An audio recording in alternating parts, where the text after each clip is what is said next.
அனைவருக்கும் வணக்கம். இன்றைக்கி ஒரு சிறுகதை பற்றி பார்க்கலாமா?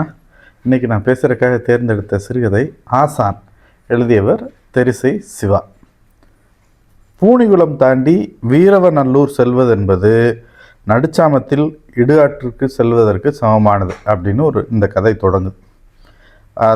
அந்த பாதையில் பயணிக்கிறது கொஞ்சம் பயமுறுத்துகிற ஒரு பயணம். அந்த பாதையில் நிறைய விஷயங்கள் இருக்கிறத சொல்கிறார். குறிப்பாக நம்ம எல்லா ஊர்லேயுமே ஒரு சில இடங்களை நம்ம இப்படி சொல்கிறோம், ராத்திரியில் அந்த பக்கம் போகாத அப்படின்னு. ஒவ்வொரு ஊர்லேயும் அந்த அந்த பகுதிக்குன்னு ஒரு கதை இருக்கும். இந்த ஊரில் அந்த பயண பாதையில் உள்ள சிக்கல்களை சொல்லிட்டு வர்றார். அந்த இது கவுன்சிலரு, இப்போ பிரசிடெண்ட்டு, எம்எல்ஏ எல்லாரும் கமிஷன் உறிஞ்சியது போக மிச்சம் இருந்த காசில் போனால் போகட்டும்னு போட்ட தார் சாலை 2 சாலையாக இருக்கிறது 1 சாலை அளவுக்கு தான் போட்டிருக்கு. அப்படி பாதை சரியில்லாத பாதை. அந்த பாதை நிறைமாத கர்ப்பிணிகளை குலுக்கி குழந்தை பெற வைக்கும் குண்டும் குழியும் நிறைந்த கற்கள் சிதறிய ரோடு. இஷ்டம் இருந்தால் மட்டும் எப்போதாவது பற்றி எரியும் மின் விளக்குகள். 2 பக்கமும் அடைச்சி வச்ச மாதிரி ரப்பர் மரங்கள் நெருக்கமாக இருக்கும். அப்புறம் ஆலமரம் அது இதுன்னு நிறைய அந்த பாதையெல்லாம் சொல்கிறாங்க. அது மட்டும் இல்லை, ராத்திரி ஆனால் ஒரு அமானுஷ்ய உணர்வு ஏற்படுறதுக்கு ரொம்ப முக்கியமாக இந்த விலங்குகளின் ஒலி, காட்டுக்கோழிகள், கோட்டான், ஆந்த இதுகள் எழுப்புகிற ஒலி இருக்கு, அதுவே ரொம்ப பயமுறுத்தும். அதுபோக அந்த வழியில் இருக்கிற கொக்கட்டான் மலை, சில பகுதிகளில் சலசலன்னு செவிகளை நனைக்கும் பழையாற்று நீர், பாறைகளோடு மோதுமொழி, இவ்வளோ சத்தமாக அந்த பாதையில் கேட்குது. இதுதான் இதை விட பிரச்சனை இல்லை. இதை விட முக்கியமான பிரச்சனை என்னென்னா, அந்த பகுதியில் வழியில் வச்சிருக்கிற சாமி சிலைகள், சுடலைகள், அவை நோக்கும் சுடுகாடுகள், இசக்கி எம்மைகள், நீலிகள், வாதைகள், கன்னி தெய்வங்கள், கிறிஸ்தவ அடக்க மயானங்கள், இது எல்லாமே அந்த பாதையில் இருக்குது. இது ரொம்ப பயமுறுத்துகிற ஒரு விஷயம். அதுக்கு அடுத்து அந்த சாலையில் அகால விபத்தில் மரணம் அடைஞ்சவங்க, ஒன்றா விஷம் குடித்து செத்துப்போன இளஞ்சோடிகள், கற்பழித்து கொல்லப்பட்ட ஒரு இளம்பெண், இவங்கெல்லாம் அந்த பக்கம் இருந்து பயமுறுத்துகிற அடுத்த ஒரு விஷயங்கள். இப்படியான ஒரு சாலை. இந்த சாலையை இரவில் யாரும் 10 மணிக்கு மேலே பயன்படுத்துகிறதே இல்லை. அந்த இதை எல்லாருமே பயப்படுறாங்க. அந்த மாதிரி ஒரு சாலையை இன்றைக்கி கடக்க வேண்டிய ஒரு சிக்கலில் இருக்கிறாரு ஆறுமுகம் பிள்ளை. ஐயோ, ஆறுமுகம் பிள்ளைன்னு சொன்னால் பத்தாது, ஆசான் ஆறுமுகம் பிள்ளை அப்படின்னு சொல்லணும். அப்போ தான் அவருக்கு பிடிக்கும். ஏன்னா அவர் ஒரு ஆசான், உடற்கல்வி ஆசிரியர். உடற்பயிற்சி செய்து சொல்லி கொடுக்குற ஆசிரியருக்கும் சம்மந்தமே இல்லாமல் பெருத்த வயிறும் சூம்பி போன கால்களும் கொண்ட ஒரு வித்தியாசமான ஒரு தோரணையில் இருக்கிற ஒரு ஆசிரியர் ஆசான் ஆறுமுகம் பிள்ளை. அவர் அப்படி கூப்பிட்டா தான் அவருக்கு பிடிக்கும். அவர் அந்த ஊரில் ஒரு பழைய கலாச்சாரத்தில் ஊறி திளைத்த ஒரு 45 வயது ஆள், வாய்ச்சவடால் மன்னன். எல்லாத்தையும் பொய்யோடு உண்மை கலக்கிறாரா, உண்மையில் பொய்யை கலக்கிறாரான்னு தெரியாது. கதையாக விடுவார், கதை அளந்து அடித்து விடுவார். மாணவர்கள் நின்னாங்க, மாணவர்கள் இருக்காங்கன்னா அவர் நின்னா சரி, நடந்தா சரி, ஓனா சரி, எல்லாத்துலேயும் குத்தம் சொல்லுவார், எல்லாத்துலேயும் குறை சொல்லுவார், எல்லாத்துக்கும் ஒரு அறிவுரை பேச்சு அவர் சொல்லுவார். அதை விட அந்த காலத்தில் நாங்கள்லாம் எப்படி இருந்தோம் தெரியுமா, இப்போவும் நீங்கள் இருக்கீங்களே அப்படின்ற ஒரு வசனத்தை விடாமல் சொல்லிக்கிட்டே இருப்பார். நீங்கள் எல்லாமே உங்களுடைய வாத்தியார்களை யோசிச்சு பாருங்கள். புனிதமான பணி ஆசிரியர் பணியும் மருத்துவ பணியும். அந்த ஆசிரியர்களில் ஒரு சில வாத்தியார்கள் நமக்கு மறக்க முடியாத நகைச்சுவையோடு கூடிய ஆசிரியர்கள் இருந்திருப்பாங்க. ஒரு சில விஷயங்களை திரும்ப திரும்ப செய்கிறவங்க இருப்பாங்க. நான் லா படிக்கும்போது ஒரு ஆசிரியர் இருப்பார், ஸோ அப்படின்ற ஒரு வார்த்தையை சொல்லிக்கிட்டே இருப்பார். எதாக இருந்தாலும் ஸோ ஸோ ஸோ ஸோன்னு சொல்லுவார். அது மாதிரி ஒவ்வொருத்தருக்கும் ஒவ்வொரு ஞாபகங்கள் வரலாம். அப்படியாக இவர் அந்த காலத்தில் நாங்களாம் எப்படி இருந்தோம் தெரியுமா, இப்போ இருக்கீங்களே அப்படின்னு கேட்குற ஒரு ஆசிரியர். அப்போ நீங்கள் எப்படி சார், ஒரு நாள் இப்படி பேசும்போது ஒரு பையன் கேட்டுவிட்டேன், எப்படி சார் இருந்தீங்க அப்படின்னதான், எல்லாம் வீட்டு வேலையும் செஞ்சுட்டு படிக்கவும் செஞ்சோம்டா, அதுவும் இங்கே இல்லை பூதப்பாண்டியில். அந்த கதையெல்லாம் கேட்டேன்னா எப்பா அப்படிங்கிறார். சொல்லுங்கள் சார் கேட்போம் அப்படின்ட்டான். ஏய், அந்த காலத்தில் பூதப்பாண்டியில் மட்டும்தான் ஸ்கூலு, நாங்கள் நடந்தே போய் படிச்சுட்டு வருவோம். இப்போ இந்த இருக்க இடத்துல கூட நீங்கள் பஸ்ஸில் தான் போறீங்க, நடந்தே போனால் பயமாக இருக்காதா சார்? என்னடா பயம்? எனக்குன்னா பயம்னா என்னன்னே தெரியாது. ஸ்கூல் விட்டு வரும்போது திட்டு விலை மாக்கால கடையில் கடலை வாங்கிக்கிடுவேன். அந்த 50 பைசா கடலை வாங்கிக்கிடுவேன், நிலக்கடலை வாங்கி ஒவ்வொன்றா வாயில் போட்டு குறிச்சிக்கிட்டே வந்தேன்னா ஊர் வந்து சேர்ந்துடும். வர்ற வழியில் வழிப்பாதையில் சுடலையை கும்பிட்டுட்டு வருவோம். பேய் பிசாசு எதுவும் நம்மளை ஒன்றும் செய்யாது அப்படிங்கிறார். அந்த ஆசானுடைய பேச்சு இந்த மாணவர்களை ஒரு மாதிரி வசப்படுத்திடும் எப்பயுமே. அதை ஆச்சரியமாக ஒரு பையன் கேட்குறேன், சார் நீங்கள் பேயை பார்த்துருக்கீங்களா அப்படின்னு கேட்குறேன். அப்புறம் பார்க்காமல எத்தனை தடவை கூடவே நடந்து வரும், குழந்த மாதிரிலாம் பேசும், கடலை கேட்கும், சுண்ணாம்பு கேட்கும், நம்ம வார்டுக்கு நடந்து வந்துக்கிட்டே இருக்கணும், பேய் எப்படி இருக்கும்னு அப்படின்னு ஒரு பையன் இழுக்கிறான். அவன் கேட்கும்போதே இந்த மாதிரி ஒரு கதைகளை பேசும்போது மாணவர்களுடைய இது எப்படி இருக்கும், அந்த கவனம் அப்படியே எல்லாம் கவனம் குவிச்சு அடுத்த ஐயா என்ன சொல்ல போகிறாரு அப்படின்னு கேட்டுக்கிட்டு இருக்கா. பேய் எப்படி இருக்கும்னு இவர் வந்து அடுத்து ஆரம்பிக்கிறார். பார்க்காம பயங்கரமாக இருக்கும், வெள்ளையா ஆவி மாதிரி இருக்கும், சுண்ணாம்பு கொடுக்க கையை நீட்டினோம்னு வச்சுக்க அவ்வளோதான், அப்படியே பின்மண்டையில் ஏறி புடனையை பிடிச்சி கடிச்சு ரத்தத்தை குடிச்சுவிடும் அப்படிங்கிறார். இது பூராமே இந்த எழுத்தை அப்படியே எனக்கு வாசிக்க தெரியல. அவர் முழுக்க அருமையான அந்த வட்டார வழக்கில் இருக்காரு. அதை உச்சரித்து நான் கெடுத்துட வேணாம் தான் என்னுடைய பேச்சில் பேசிக்கிட்டு இருக்கிறேன். நீங்கள் சுண்ணாம்பு கொடுத்துருக்கீங்களா சார் அப்படின்னு கேட்குறான். கொடுத்துருக்கேன், ஆனால் கையில் இல்லை, எப்போயுமே மடியில் இரும்பு கத்தி வச்சுருப்பேன், அந்த கத்தியில் வச்சு தான் கொடுப்பேன். அது வாங்குமா? அது வாங்காதில்ல, பேய் எப்படி இரும்பத்தோடும் அப்படின்றாரு. லாஜிக்காக பிடிச்சி பேசுகிறார். பேய் எப்பறம் இரும்பத்தோடும் அப்புறம் அப்படின்னா, அப்புறம் என்ன, சுடலையை நினச்சிக்கிட்டு காலை மட்டைக்கு ஓங்கி ஒரு எத்து, யார் பேயவா அப்படிங்கிறா, அப்புறம் ஒன்னே வாடா அப்படிங்கிறாரு.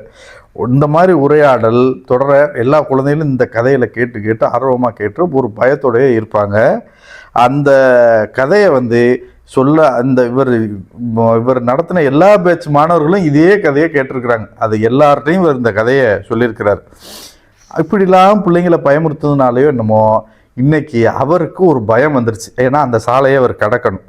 எதுக்காக இந்த சாலையில் இப்போ இவர் கடக்கிறதுக்காக நிற்கிறாரு அப்படின்னா, நார்வேயில் அவரோட கூட வேலை பார்க்குற பள்ளிக்கூடத்தில் வேலை பார்க்குற வாத்தியார் வேதராஜ், அவர் உடற்கல்வி ஆசிரியர், அவருடைய பையன் அவருடைய வீட்டில் ஒரு திருமணம், அதுக்கு போயிருக்கிறாரு. அந்த திருமணத்தில் இரவு தண்ணி அடிச்சிருக்காரு, சாராயம் பார்ட்டி, அதை குடிச்சு அந்த போதையோடு கிளம்பி ஊருக்கு வர்றப்ப கடைசி பஸ்ஸை விட்டுவிட்டார், ஊருக்கு வர்ற பஸ்ஸை. அப்போ வரணும் அப்படின்றப்ப அந்த வேதராஜ் என்ன சொல்கிறாரு, தான் மகன் ஆல்பர்ட்டை கூப்பிட்டு போய் இறக்கி விட்டு வந்திருப்பான்றார்.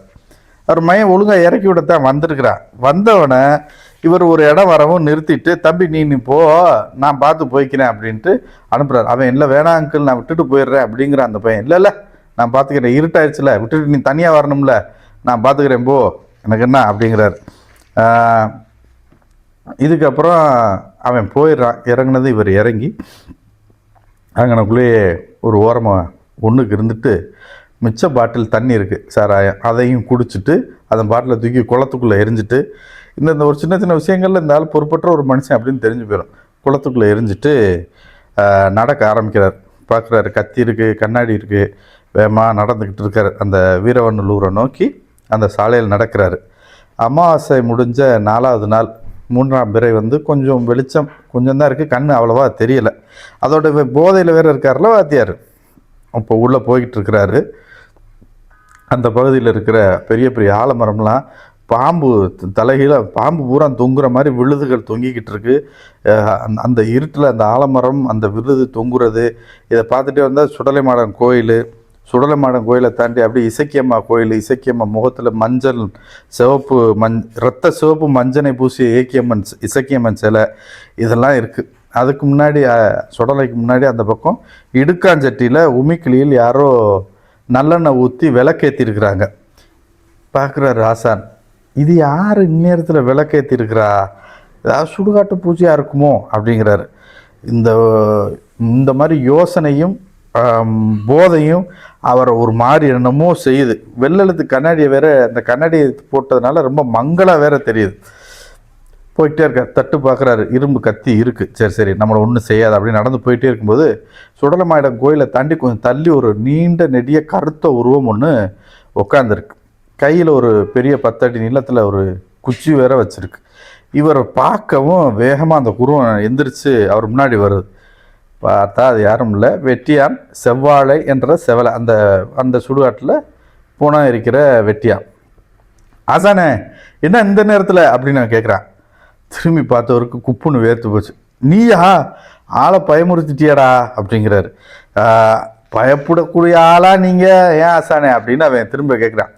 அந்த மாதிரி ஒருத்தர் கேட்டதுமே நம்மளுக்கு ஒரு பெருமை வரும்ல, அப்படி இவருக்கு உச்சி குளிர்ந்துருது. நம்மளும் இப்படி கேட்டால் நம்ம பயப்படுற ஆளா என்னவாக்க இந்த நேரத்தில் என்ன இங்கே என்னடா செய்கிற அப்படின்னா, ஒன்றும் இல்லை, இன்னைக்கு 3ஆம் பூஜை, அது மட்டும் இல்லை ஒரு கேதம் ஆகிப்போச்சு, இப்போ தான் ஏறிச்சேன். இன்னைக்கா கேதமா? யார் இறந்தா அப்படின்னு கேட்குறப்ப, உங்களுக்கு தெரிஞ்ச ஆளுக தான், உங்கள் ஸ்கூலு சத்துணவு டீச்சர், அவருக்கு குப்புன்னு பாதி போதும் இறங்கிருச்சு. யார்? சத்துணவு டீச்சர் கனகாவா? மஞ்சக்காமால மருந்து குடிச்சுக்கிட்டுல இருக்குன்னு சொன்னாங்க. ஆமாம் ஆசானே, அது கொஞ்சம் முத்தி போய் இன்னைக்கு ஆள் போய் சேர்ந்துருச்சு. இப்போ தான் அந்த அங்கே பாருங்க, கொஞ்சம் தூரம் தள்ளி காட்டுறாரு. அங்கே போனோம் எரிஞ்சுக்கிட்டு இருக்கு, அந்த எரிஞ்சுக்கிட்டு இருக்கு பாருங்க அப்படின்னதும் அப்படியே மனசு நொந்து போய், சே நல்லா இருந்த உங்களையாச்சே அப்படின்ட்டு நடந்து போய்கிட்டு இருக்காரு. நடக்க நடக்க அந்த பெண்ணுடைய ஞாபகங்கள்லாம் வருது. வெள்ளை சேலை கட்டி கனகா, அவங்க விதவை பெண், வெள்ளை சேலை கட்டி கனகா பள்ளிக்கூடத்துக்கு வர்றது போகிறது எல்லாம் வருது. இந்த சிந்தனையிலே நடந்து போய்கிட்டே இருக்கும்போது, சார்னு கனகா பின்னாடி இருந்து கூப்பிடுற மாதிரி ஒரு உணர்வு. ஆஹா இது சரியில்லையே, இவருக்கு ஏற்கனவே பயத்தில் போகிறாரு. சாரா கனகா எதுக்கு இந்நேரத்தில் கூப்பிடுது, இப்போ தானே எரிஞ்சுக்கிட்டு இருக்கு அப்படின்ட்டு வேகமாக நடந்து போகிறாரு. அந்த சர்ச்சை தாண்டி அந்த பக்கம் திரும்பிட்டோம்னா போதும், நம்ம ஊருக்குள்ளே பயம் இருக்காது அப்படின்ட்டு வேகமாக நடந்து வர்றாரு. அந்த செக்கடி திருப்பம் தாண்டணும் அந்த இடம் போல். திரும்பி வந்ததும் நிறுத்தாமல் வேகமாக நடந்து வர்றாரு. அந்த இடத்த திரும்பி இன்னொரு பகுதிகள் நுழையும் பார்த்தா, கொஞ்சம் தூரத்தில் ஒரு வெள்ளையாக உருவம் நிற்கிது. நல்லாவே தெரியுது, ஒரு உருவம் நிற்கிது. இவர் என்னாச்சு, இப்போ என்ன செய்யறதுன்னு தெரியல, வேறு வழியில் அதைத்தான் தாண்டி போகணும். சரி ஆனதாச்சு பார்த்துருவோம் அப்படின்ட்டு ஆர்வம் பிள்ளை ஆசான் நடந்து போகிறாரு. யாரா நீ, விலகு அப்படிங்கிறாரு. அங்கேருந்து எந்த அசைவும்ல, அப்படியே நின்றுக்கிட்டே இருக்கு. யார் நீ, கனகாவா, விலகுன்றேன்ல அப்படிங்கிறாரு.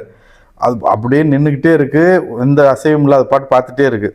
சுண்ணாம்பு வேணுமா எடுத்துக்க அப்படின்ட்டு கத்தியை காட்டி அப்படியே நீட்டி போதையில் பேசுகிறாரு. கத்தியை நீட்டி அதை அப்படியே வச்ச கண் வாங்காமல் அப்படியே பார்த்துக்கிட்டே இருக்கு. வர ஓம் பம்மாத்தெல்லாம் நம்மகிட்ட நடக்காது, விலகு இல்லைன்னா சமுட்டி தள்ளிடுவேன், எத்தி தள்ளிடுவேன் அப்படிங்கிறார்.